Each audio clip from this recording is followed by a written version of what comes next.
వచ్చే సమయం అయింది. ఎవరైనా సరే పక్క నుంచి రావాల్సిందే.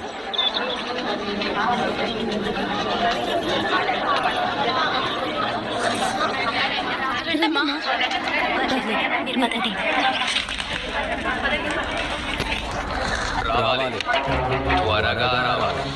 వెనక ఇంకా చాలా మంది ఉన్నారు. అందరూ ముందుకు రావాలి. రావాలి. తర్వాత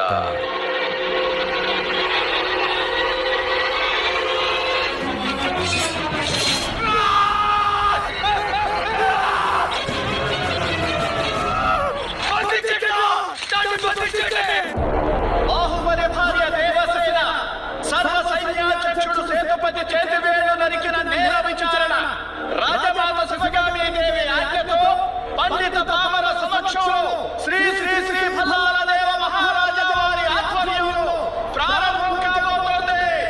అవశ్యం. దేవసేన, నువ్వు చేసిన నేరం గురించి చెప్పుకోవాల్సింది ఏమైనా ఉందా? ఏ విచారణ లేకుండానే నన్ను సంఖ్యలతో బంధించారు.